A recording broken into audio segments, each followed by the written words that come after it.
Joining me now is Dr. David Anderson of Texas A&M University. Dr. Anderson, it's always great to see you. Thanks for joining us this morning.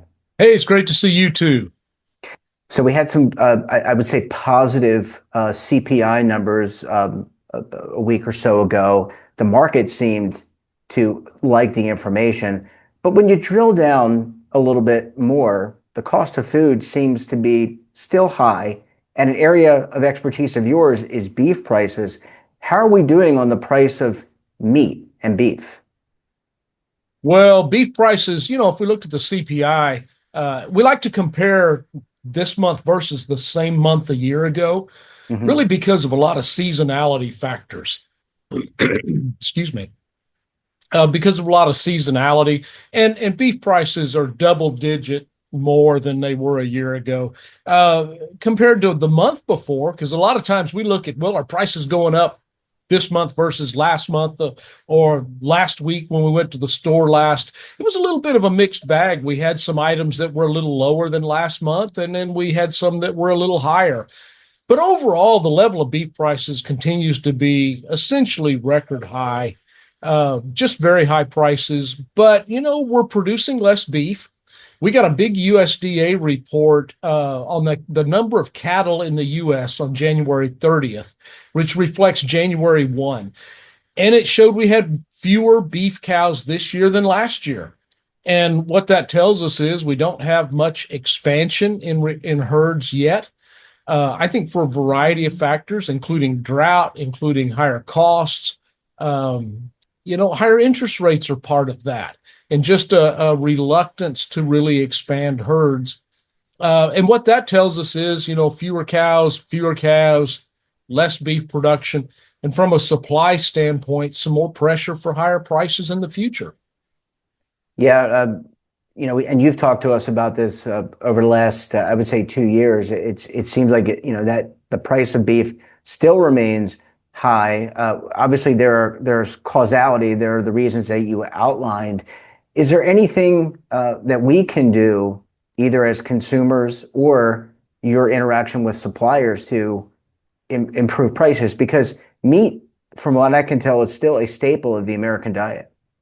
Well, it really is. And part of high prices of beef also, we ought to kind of look at ourselves a little bit, because we actually have had growing demand for beef for the last decade, really driven by growing demand for higher and higher USDA quality grades, more prime, more high choice, some of your branded products like certified Angus beef. And I think that's part of the picture of high prices, is that consumers continue to see beef as providing value for the dollar. Now, we know that beef is getting more expensive relative to pork and chicken. And so, you would think that there would be some shifting around because of that, but we don't have a lot of evidence of that yet. But certainly, I think the overall picture is that people see beef delivering value for the dollar. And as you mentioned, we've got drought. That's nothing new. We've had that for the past couple of years. We've got thinning herds, so we need to, have cows make babies and create more cows. That's certainly important. Um, are consumers, when you go to the store, are consumers considering lower quality of beef, so that they still like beef in their diet? They have value per dollar, but are they looking, for example, maybe, instead of sirloin, they're kind of going down a little bit in order to kind of keep the prices kind of uh, you know in budget friendly? I think we see a lot of that shifting kind of within the beef space. And you think about, the real expensive stuff, your filet mignon, your ribeyes. Then you got New York strips and sirloins and roasts and other kinds of cuts of beef. I think we see all of that, some shifting down to lower priced cuts. I think you also notice, if you kind of wander around the grocery store and look at the meat case, I think we see grocery stores offering different cuts than they used to, looking Mhm. for a price point that works for consumers. I think you also see steaks maybe cut thinner, and some different variety that way. that kind of gets the price point a little lower, but still keeps beef in folks' diet. And so, I think that's pretty common to see around the store. I see a new, or I see a changing kind of types of cuts in the meat case over time. What does this mean for our fast food restaurants or McDonald's or Burger King? They are looking, we've talked to you in the past that they're looking to create more value for their customers. They're probably including things like chicken and possibly other cuts of meat. But what's this mean for them? Because people, from what I can tell, are still going to McDonald's, they're still going to Burger King, they're still going to Wendy's. So they like fast food. Well, it's really difficult on the hamburger side of that. We think of fast food places, they're either they got hamburgers and they got a chicken breast of some kind, sandwich, nuggets, tenders, something like that. And I think that's really where we see a lot of competition between beef and chicken. You know, the ground beef part as an ingredient, as an input cost for fast food places. We have record high ground beef prices. We've got record high prices for trimmings and the things that we grind up into ground beef. And those are record high prices, which really pressures their margins on the hamburger side.